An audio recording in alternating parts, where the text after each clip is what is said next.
I'm Pam Bondi. Our party's theme tonight is America, the Land of Opportunity. And listening to the stories of discoveries and deliverance, you can't help but be proud to call this country home. But for Joe Biden, it's been the land of opportunism, not opportunity. As a career prosecutor and former Attorney General of Florida, I fought corruption, and I know what it looks like, whether it's done by people wearing pinstripe suits or orange jumpsuits. At the Democrats' convention, we were told to look at Joe Biden as the model of integrity. But when you look at his 47-year career in politics, the people who benefited are his family members, not the American people. Let's take a closer look. We all know about Joe's son, Hunter Biden. A corrupt Ukrainian oligarch put Hunter on the board of his gas company, even though he had no experience in Ukraine or in the energy sector. None. Yet he was paid millions to do nothing. He only had one qualification that mattered. He was the son of the man in charge of distributing U.S. aid to Ukraine. And recently reported information revealed that a few months after Hunter Biden joined that corrupt company's board, the Obama-Biden State Department began doing business with them, even when it remained under investigation for corruption. And it gets worse. That very same company was being investigated by a Ukrainian prosecutor. Joe Biden, the Vice President of the United States, threatened to withhold aid to Ukraine unless that same prosecutor was fired. And then he was fired. Hunter only resigned from that board just before his dad announced his campaign for president. Now let's talk about China. Fact. Joe Biden flew to China on Air Force Two with Hunter along for the ride. They said he was just there as a family member, but we know that's untrue. In Beijing, Hunter didn't just go sightseeing. He had meetings with his Chinese bank partners. Hunter even arranged for his dad to meet with one of the partners. 10 days later, those Chinese communist bankers approved millions to go to Hunter's firm. And those bankers work for the Chinese Communist Party, which oppresses their people, cheated American workers for decades, and covered up a deadly virus. To this day, Hunter controls a 10% stake in that firm. And Joe Biden's done more than look the other way on China. He said, "The Chinese aren't our competition. Come on, man, they're not bad folks." Come on, Joe. Talk to the folks in Middle America who lost countless jobs to China while your son was getting rich with them. But there's more. Fact. There have been numerous press reports that have shown other close Biden family members benefited from Joe's 47-year political career. Joe Biden was point person on Iraq.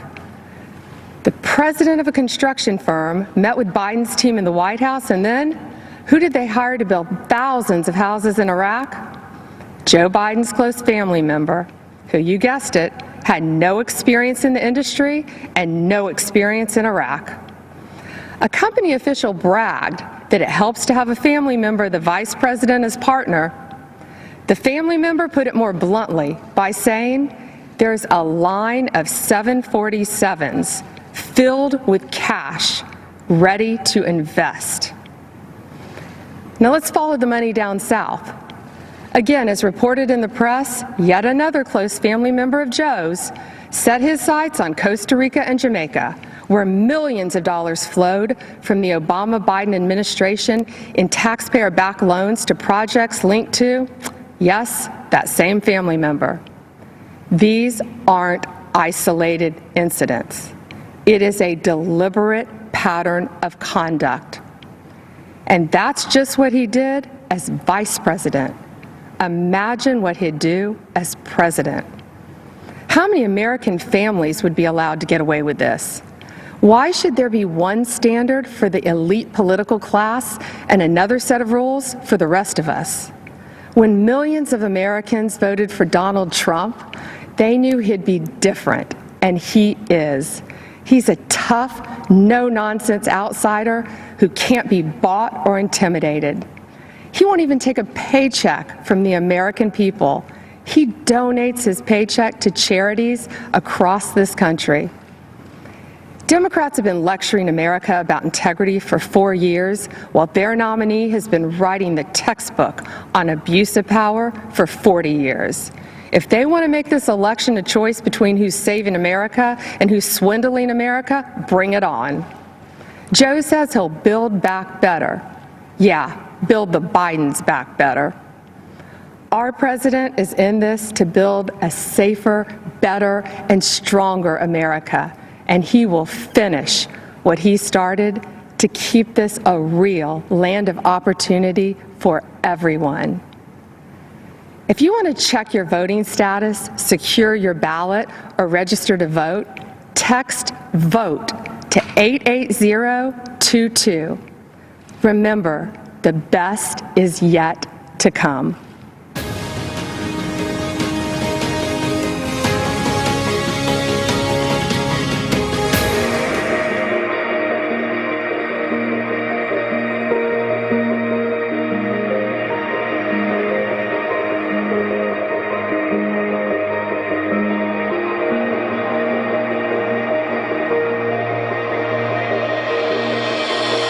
Women have played a very, very big role. The level of genius is unbelievable, frankly. You're what? You've got 70, 80 years on this earth? What are you going to do with it? Are you going to make that difference? Are you going to say, I was there for the big battles in our country to save America? It's what I feel very much called to do ever since I was a very young girl. In 2016, Donald Trump made his historic run for the office of United States President. Knowing the monumental task he would be undertaking, he rested all of his hopes for winning on one woman. Because of that trust, he became the 45th President of the United States, and Kellyanne Conway became the first woman in U.S. history to manage a winning presidential campaign. This president has been a champion for women mostly because he speaks to them as if they can handle and tackle all issues. I don't want a job because of my gender. I want the job because I'm the best person for that position. That's it. And he respects that. And he appreciates hard work. You can't ask for anything better, especially in a boss. President Trump continues to place strong women into significant positions throughout his administration and campaign, far more than any other president in U.S. history. That he has had and does have more women on his top team than any president before, but it actually goes down to his deputy assistants, to his special assistants, to our awesome teams throughout the West Wing. And when he called me and said, I want you to represent my entire campaign, I became the first Black woman to represent a Republican presidential campaign, winning presidential campaign in United States history. Throughout his career, Trump has always touted family first as a core value. He shows this especially with his choices of press secretaries, choosing Sarah Sanders, the first mother to become a press secretary, Stephanie Grisham, the first single mother to serve as press secretary, and Kayleigh McEnany, who transitioned into the job while also transitioning into the job of mom.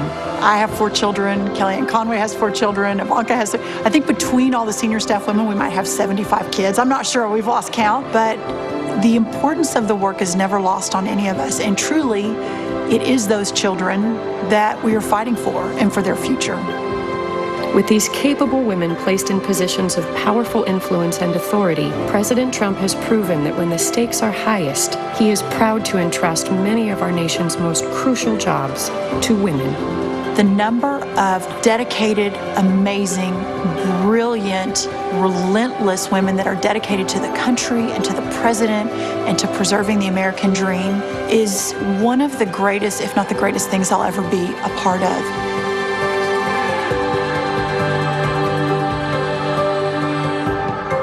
Only the president would say, let's take that stay-home mom and have her run the party. What a smart guy.